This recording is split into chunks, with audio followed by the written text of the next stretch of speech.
ഇതിന്റെ വിശദാംശങ്ങൾ നമ്മളോട് അല്പം കൂടി ആധികാരികമായും ക്രിയാത്മകമായും വിശദീകരിക്കുന്നതിനായി ഗ്രീൻ എർത്ത് ഇനീഷ്യേറ്റീവിന്റെ north Indian coordinator Shrimati Vandana ശ്രീവാസ്തവയെ ഞാൻ വേദിയിലേക്ക് ക്ഷണിക്കുന്നു.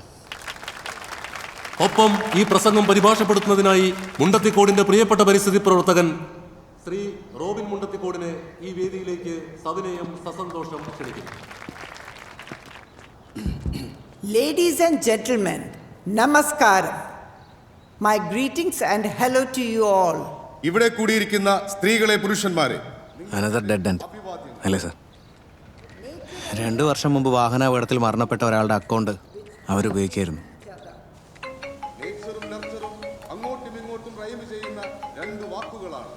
നമ്മുടെ ആ തേർഡ് വിക്ടിം അശോകിന്റെ കെമിക്കൽ അനാലിസിസ് റിപ്പോർട്ട് വന്നു. അയാളുടെ സ്റ്റൊമക് വാഷിൽ സൈലോസിബിൻ ടോക്സിക് ലെവലിലുണ്ടായിരുന്നു. Psilocybin, as you might be knowing, it's a neurotoxic substance. ഇതുപോലത്തെ ഡോസേജ് അകത്ത് ചെന്നാൽ തലയിറക്കവും മറ്റും ഉണ്ടാവാം. Some people even might get dosed off. അപ്പോ കില്ലേഴ്സ് അശോക് സെൽവരാജനെ തലകറക്കം ഉണ്ടാക്കിച്ച് ആശുപത്രിയിൽ എത്തിച്ചതിന്റെ മിസ്റ്ററി സോൾവ് ആയി. It will be clear for you when I tell you the story of 2 deserted tiger cubs. മരുഭൂമിയിലെ 2 കടുവകളുടെ വാലുകൾ ഞാനൊരു കപ്പിൽ വരച്ചു കാണിക്കുമ്പോൾ നിങ്ങൾക്ക് കാര്യം കൂടുതൽ വ്യക്തമാകുമെന്നാണ് മാഡം നമ്മളോട് പറയുന്നത്. ഇയാളത് പരിഭാഷപ്പെടുത്തി കൊല്ലുമല്ലോ. സത്യം, ഇയാളുടെയൊക്കെ കോൺഫിഡൻസ് സമ്മതിക്കണം. എന്തൊക്കെ മണ്ടത്തരങ്ങളെ വിളിച്ച് പറയുന്നത്.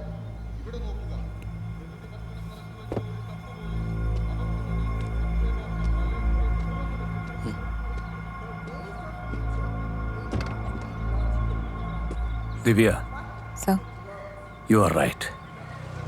ആ വരികൾ തർജ്ജമ ചെയ്താണെങ്കിലോ മറ്റേതെങ്കിലും ഒരു ഭാഷ എന്നുള്ള ട്രാൻസ്ലേഷൻ.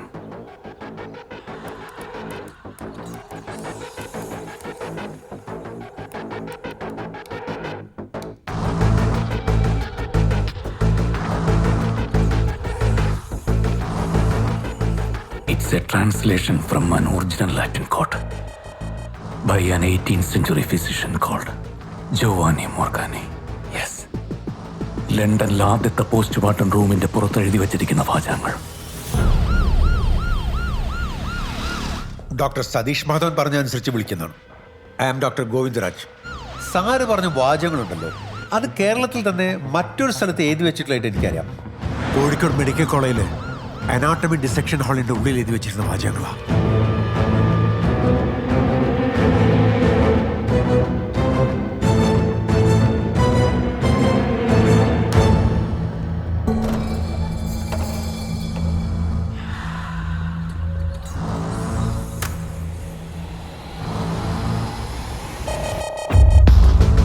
Let conversation cease.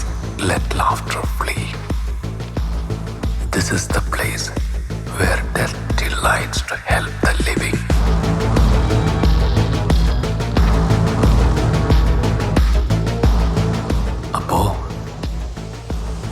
അപ്പോ ഇനി 2 കൊലകൾ കൂടി. Sir, first year MBBS students ആണ് ഡിസെക്ഷൻ ഹാളിൽ വരുന്നത്. ഒരു ബാച്ചിൽ 200 കുട്ടികൾ. ഞങ്ങൾ അവരെ 20 പേരുടെ ബാച്ചുകളായി ഗ്രൂപ്പുകളായി തിരിക്കും. മാഡം, ആ കാണുന്ന ടാങ്കുകളൊക്കെ എന്താണ്? Formalin tanks. അടുത്ത ദിവസം ഡിസെക്ഷനുള്ള കഡാവേഴ്സ് അതിനകത്താണ് ഇട്ടുവെക്കുന്നത്. മാഡം, ഈ സ്ഥലത്ത്, ഐ മീൻ ഈ പർട്ടിക്കുലർ ഹാളിൽ വെച്ചിട്ട് ഒരു ക്രൈമിലേക്കോ കൊലപാതകത്തിലേക്കോ നയിക്കാൻ സാധ്യതയുള്ള എന്തെങ്കിലും ഇൻസിഡൻസ് നടന്നായിട്ട് ഓർക്കുന്നുണ്ടോ? സർ, ഞാനിവിടെ അനാറ്റമി ഡിപ്പാർട്ട്മെന്റിൽ ജോയിൻ ചെയ്തിട്ട് 14 വർഷമായി. ഇങ്ങനെ എന്തെങ്കിലും നടന്നായിട്ട് എനിക്ക് ഓർമ്മയില്ല. സാർ, ഞാൻ ഈ കോളേജിൽ ജോയിൻ ചെയ്തിട്ട് 25 വർഷം കഴിഞ്ഞു. സാറിനറിയാമല്ലോ, ഇതൊരു സർക്കാർ സ്ഥാപനമാണ്. തൊട്ടതിനും പിടിച്ചതിനുമൊക്കെ വിവാദങ്ങളും വാർത്തകളും ആവുന്ന കോളേജുകളിലൊന്ന്. ഇവിടെ അത്തരത്തിൽ എന്തുണ്ടായാലും അത് തീർച്ചയായും ഒരു വാർത്തയാവാതിരിക്കുന്ന പ്രശ്നമില്ല.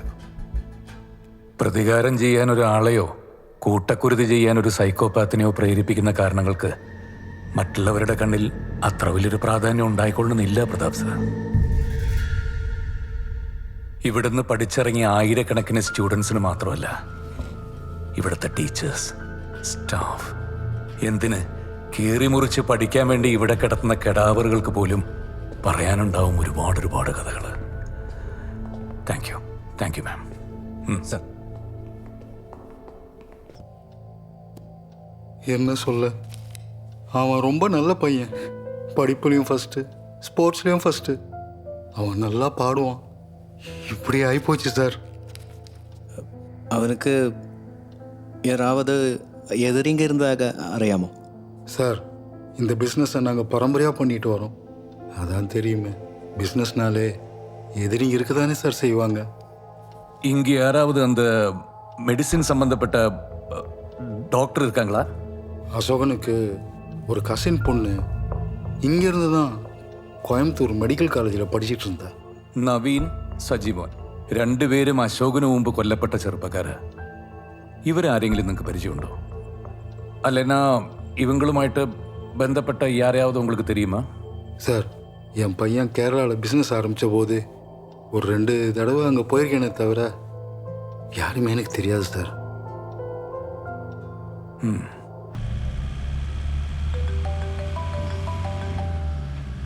ഹലോ ഹലോ മേഡം, ഒരു ബൈക്ക് യാത്രക്കാരൻ ആക്സിഡന്റ് നടന്ന തച്ചങ്കര പാലത്തുമ്പോൾ 2 വാഹനങ്ങൾ നിർത്തിയിട്ടിരിക്കുന്നത് കണ്ടിട്ടുണ്ട്. പിന്നെ ഒരു ബൈക്കും നിലത്ത് കിടക്കുന്നതായി കണ്ടു. പുലിവാലാകണ്ടെന്ന് കരുതി അയാൾ അതിൽ ഇടപെട്ടില്ല. 2 വണ്ടികളോ?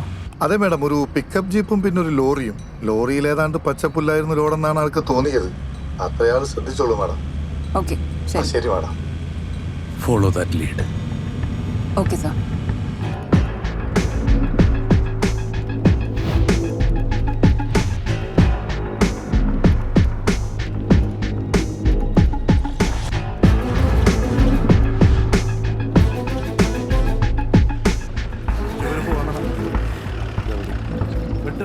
ഇതിലാരടാ ശിവൻകുട്ടി?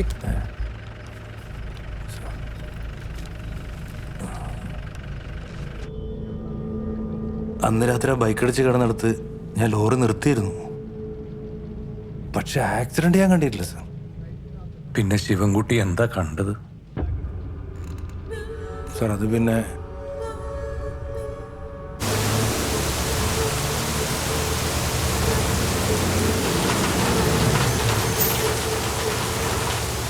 ചേട്ടാ, ആക്സിഡന്റ് ആണോ?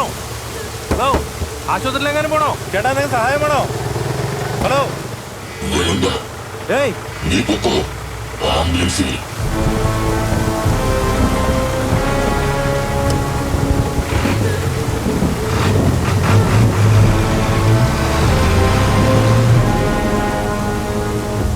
സാറേ, അവൻ തൊണ്ടയിൽ എന്തോ ഒരു ടോർച്ച് പോലുള്ള സാധനം കുത്തിപ്പിടിച്ചിട്ടുണ്ടായിരുന്നു.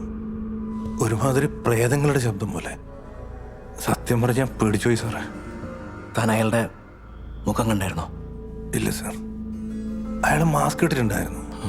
പിന്നെ തലയിൽ എന്തോ ഒരു കറുത്ത തുണി കൊണ്ട് മൂടിയിട്ടുണ്ടായിരുന്നു. അയാൾ നല്ലൊരു ആരോഗ്യമുള്ള ആളെ പോലെ എനിക്ക് തോന്നിയത്. അയാൾക്ക് ആൾക്കാരെ നന്നായിട്ട് പേടിപ്പിക്കാറിയ സാർ. സിജോ സാർ, ഇത്തരം സന്ദർഭങ്ങളിൽ കഴുത്തിൽ ടോർച്ച് അടിച്ച ആരും ഒരു ഗിമിക്സ് ഒന്നും കാണിക്കില്ല. അതെ സാർ. ശിവൻകുട്ടിക്ക് പകരം നിറയെ ആളുകളുള്ള ഒരു വാഹനമാണ് അവിടെ നിർത്തിയിരുന്നെങ്കിലോ, അല്ലെങ്കിൽ ഇയാളേക്കാൾ ധൈര്യമുള്ള ഒരാളാണ് അവിടെ വണ്ടി നിർത്തിയിരുന്നെങ്കിലോ.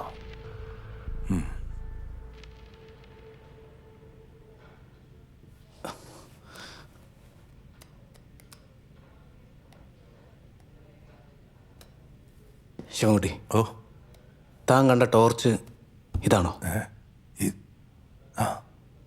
ഏതാണ്ട് ഇതന്നെ സാർ. സാർ, നമ്മുടെ കില്ലർമാരിൽ ഒരാൾക്ക് സംസാരശേഷിയില്ല. Sir, see this. അയാളൊരു ആർട്ടിഫിഷ്യൽ ലാരിങ്സ് ഉപയോഗിച്ചാണ് സാർ സംസാരിച്ചത്. ക്യാൻസർ അല്ലെങ്കിൽ മറ്റെന്തെങ്കിലും കാരണം കൊണ്ട് ശബ്ദം നഷ്ടപ്പെടുന്ന ആളുകൾ ഉപയോഗിക്കുന്ന ഒരു ഉപകരണം. എൻ്റെ അച്ഛന് ക്യാൻസർ വന്ന ശേഷം കുറച്ച് നാൾ ഇത് ഉപയോഗിച്ച് സംസാരിച്ചിരുന്നു.